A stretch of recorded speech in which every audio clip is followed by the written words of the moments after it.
Joyeux anniversaire, joyeux anniversaire, joyeux anniversaire, joyeux anniversaire. Chantons joyeux, joyeux anniversaire, joyeux anniversaire. Papa Kalambiri.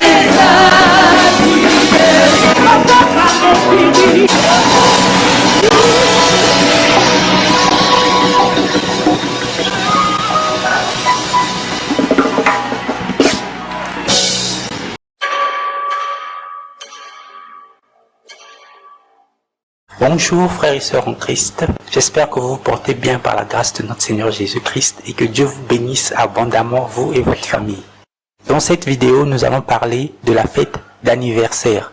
D'où nous vient cette coutume de fêter le jour de sa naissance? Pourquoi doit-on offrir des cadeaux? Pourquoi met-on des bougies sur le gâteau? Et surtout, est-ce réellement avantageux pour un chrétien de fêter son anniversaire? C'est parti, examinons tout ceci. Bible, si merveilleux, Bible, qui me montre le chemin de la vie. J'ai commencé les recherches de manière simple.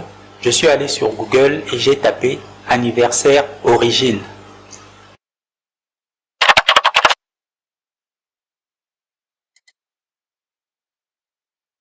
Ensuite, j'ai cliqué sur le premier lien qui s'est affiché et qui était une page Wikipédia. Vous pourrez retrouver les sources dans la description. Bref, ça fait beaucoup de lecture, mais rassurez-vous, je vous résume tout ça. Origine de la célébration des anniversaires. Dans l'Antiquité, les anniversaires étaient réservés aux empereurs et ils donnaient lieu à des sacrifices humains. Nous trouvons Marco Polo qui décrit au XIIIe siècle les festivités lors de l'anniversaire de l'empereur de Chine, Kubilai Khan. Au Moyen-Âge, il était difficile de célébrer son anniversaire à cause de l'Église catholique romaine qui interdisait ces pratiques parce qu'elles étaient d'origine païenne. Cependant, et je cite, « Dans l'Occident chrétien, la fête de naissance sent le paganisme des empereurs romains qui avaient érigé la commémoration annuelle de leur naissance en une fête religieuse obligatoire avec persécution des chrétiens en guise d'animation. » Fin de citation. La célébration du jour de la naissance réapparaît clairement à l'époque de la réforme protestante au XVIe siècle, à cause de l'astrologie et des horoscopes. Néanmoins, c'est au XIXe siècle que la célébration de l'anniversaire se répand dans la classe bourgeoise, puis à la classe ouvrière au XXe siècle. Origine et signification des vœux, du gâteau et des bougies, et des cadeaux. Veuillez noter que dans ce chapitre, je cite directement l'article Wikipédia. Tout ce que j'ai fait, c'est modifier un peu l'ordre des phrases. Allons-y. Les diverses coutumes que l'on observe aujourd'hui lors des anniversaires ont une longue histoire. Leurs origines sont liées à la magie et à la religion. Jusqu'au IVe siècle, le christianisme a rejeté la célébration des anniversaires, les considérant comme une coutume païenne. Les Grecs et les Romains croyaient qu'à chaque humain s'attachait un esprit protecteur ou démon qui assistait à sa naissance et veillait sur lui durant sa vie. Cet esprit était en relation mystique avec le Dieu dont l'anniversaire correspondait au jour de la naissance de l'individu. Cette croyance a fait son chemin et se retrouve dans les notions d'ange gardien, de marraine fée et de saint Patrick. La coutume consistant à allumer des bougies sur les gâteaux a commencé avec les Grecs.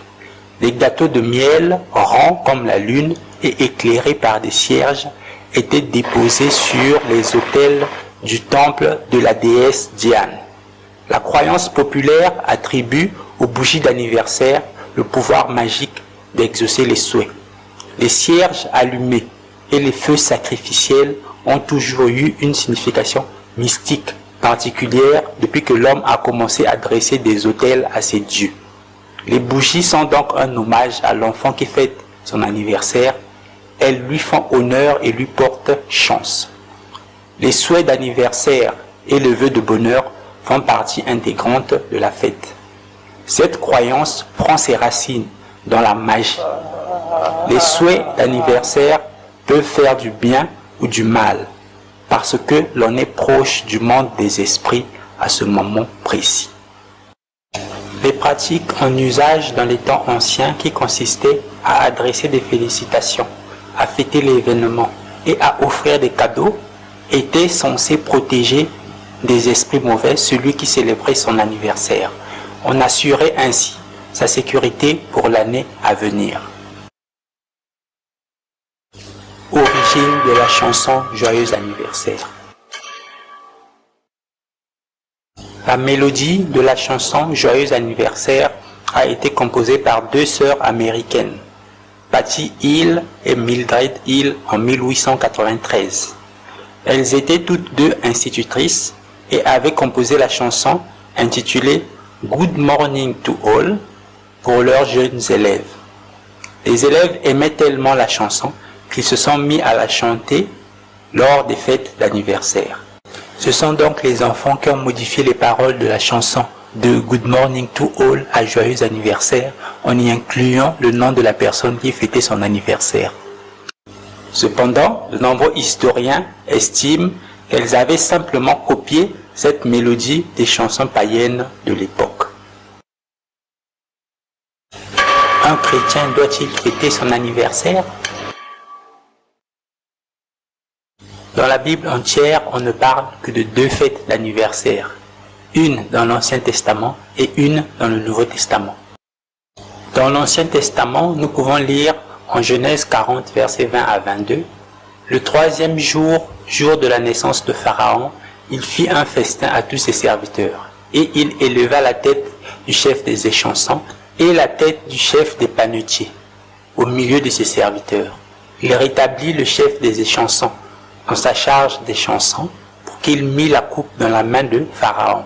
Mais il fit pendre le chef de panetier selon l'explication que Joseph leur avait donnée. » Nous voyons ici que l'Ancien Testament confirme ce que l'histoire a dit, à savoir que la fête d'anniversaire était une fête païenne et qu'il y avait des sacrifices humains. Passons maintenant au Nouveau Testament. En Marc chapitre 6, versets 21 à 28, est mentionné dans la Bible l'anniversaire du roi Hérode. Et en fait, ce que vous allez remarquer, c'est que lors de cet anniversaire, le roi n'avait peut-être pas prévu de sacrifier quelqu'un, mais les esprits derrière cet anniversaire se sont arrangés pour qu'il y ait un sacrifice humain, et c'était le sacrifice de Jean-Baptiste. La fille de Hérodias est venue à la fête d'anniversaire d'Hérode. Elle avait tellement bien dansé que le roi avait promis de lui donner tout ce qu'elle voudrait, même si c'était la moitié de son royaume. Elle, influencée par sa mère, a demandé au roi de lui donner sur un plateau la tête de Jean-Baptiste. Et en fait, ce passage prouve bien que ce genre de pratique était courante à l'époque, parce qu'aucun des invités n'a été choqué par une telle demande provenant en plus d'une jeune fille. Donc, le Nouveau Testament aussi confirme que les anniversaires étaient des fêtes païennes et qu'il y avait des sacrifices humains. Voici un petit résumé de tout ce qui a été dit pour vous aider en tant que chrétien à prendre une bonne décision. 1. Les anniversaires sont liés à la magie, à l'astrologie et au sacrifice humain. Déjà, la Bible interdit clairement la magie, l'astrologie et les sacrifices humains. Dans Deutéronome, chapitre 18, versets 10 et 12, on peut lire « On ne trouve chez toi personne qui fasse passer son fils ou sa fille par le feu, personne qui exerce le métier de devin, d'astrologue, d'augure, de magicien. Car quiconque fait ces choses est en abomination à l'Éternel. » Dans ce passage, on voit clairement que Dieu nous interdit d'habiter dans la même maison que quelqu'un qui pratique la magie. En fait, c'est clair que Dieu ne veut pas qu'on soit en contact avec les pratiques de la magie et de l'astrologie et des sacrifices humains. Donc, vous voyez que tout ce qui sort de la magie, de l'astrologie et des sacrifices humains, en tout cas, Dieu est déjà contre cela. Et donc, c'est clair que Dieu est contre la pratique de fêter les anniversaires. 2. Le gâteau et les bougies portent chance et honorent la déesse Diane. Les cadeaux sont censés te protéger jusqu'à l'année prochaine. Déjà, en tant que chrétiens, nous savons que nous avons été bénis de toutes les bénédictions spirituelles en Jésus-Christ. Donc, nous n'allons pas attendre notre chance qui va provenir des bougies. Et en plus, comment allons-nous reproduire des rituels qui étaient faits pour adorer des déesses païennes, et nous aussi chrétiens, nous faisons les mêmes rituels. Tu prends un gâteau qui est rond comme la lune, tu mets une bougie dessus, la flamme de la bougie est censée représenter la lumière faible de la lune, et toi aussi tu fais le même rituel. C'est-à-dire que quand le Seigneur nous ouvre les yeux, on comprend qu'on doit tout de suite se séparer de ces choses. Et on dit encore que les cadeaux sont censés te protéger jusqu'à l'année prochaine. Nous savons que le protecteur par excellence, c'est Jésus-Christ. Et donc si nous ne voulons plus participer à ces rituels, être en contact avec des démons, c'est clair ce que nous allons faire. 3. Celui qui fête son anniversaire est protégé par le démon qui a assisté à sa naissance. Frères et sœurs, c'est grave les choses que j'ai lues ici dans cet article. Et c'est clair, c'est même pas caché. C'est-à-dire que vous voyez clairement que on nous fait participer à des rituels, à des choses sataniques, simplement parce qu'on ne pense pas à vérifier ce que nous faisons comme chose quotidiennement chaque jour. Et donc ici, quand on te dit qu'il y a un démon qui assiste à ta naissance et qui te protège lorsque tu fêtes ton anniversaire, toi, est-ce que en tant que chrétien, tu es protégé par un démon? Et si un démon entre en contact avec toi, est-ce qu'il viendra réellement pour te protéger? Nous savons que Satan ne vient que pour dérober, égorger, tuer, détruire. Donc, personnellement, déjà par rapport à ce point-là, quand j'ai appris ça, je ne peux plus jamais fêter un anniversaire, ni souhaiter joyeux anniversaire à quelqu'un. Parce que c'est une manière aussi de participer à ces choses. La Bible dit plutôt, au psaume 127, verset 1, « Si l'Éternel ne bâtit la maison, ceux qui la bâtissent travaillent en vain. Si l'Éternel ne garde la ville, celui qui la garde veille en vain. » Donc la véritable protection, ce n'est que Jésus-Christ et personne d'autre. «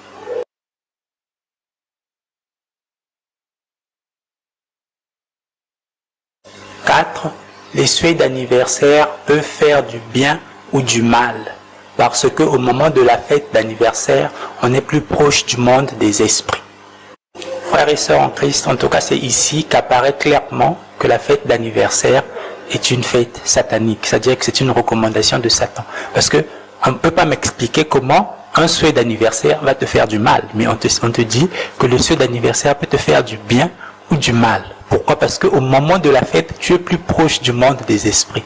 Comprenez ça? C'est-à-dire que les choses qu'on voit, c'est grave. Mais qu'on fait, c'est grave. Mais on ne se rend pas compte forcément de ce qu'on est en train de faire en préparant simplement un gâteau, en organisant une fête, en mettant des bougies dessus. On ne se rend pas compte à quel genre de rituel on est en train de participer. Et c'est ça la gravité de fêter un anniversaire. Parce que à ce moment-là, un sataniste va profiter. Lui, il viendra avec ses lèvres, il va te prononcer des belles paroles. Mais spirituellement, il prononcera autre chose. Et tu seras vulnérable parce que c'est toi qui as choisi de participer à ce rituel satanique.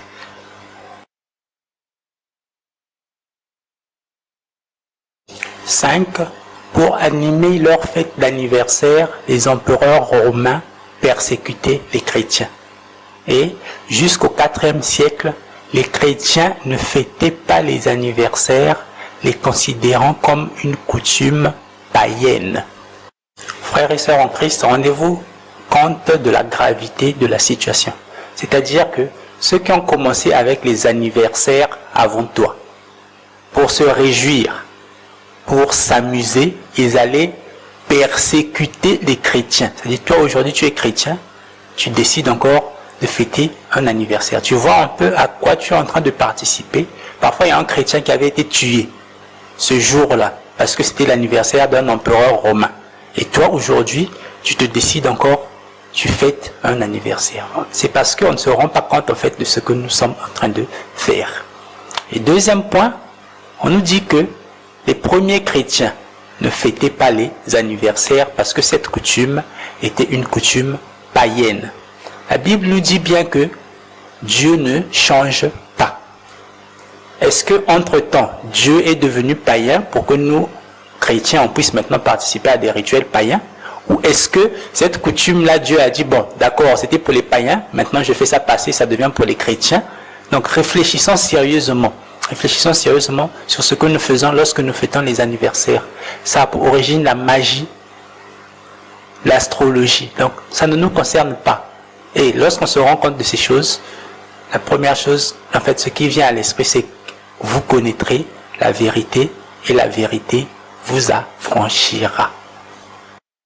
En tout cas, merci à tous ceux qui aiment et qui partagent nos vidéos, ainsi qu'à tous ceux qui se sont abonnés. Ça permet à nos vidéos, à nos édifications et corrections de toucher le maximum de gens gratuitement. Merci aussi à tous ceux qui sont nos ennemis. Que le Seigneur vous bénisse tous et à la prochaine. Chantons joyeux, joyeux anniversaire. Joyeux anniversaire. Papa Kalambiri.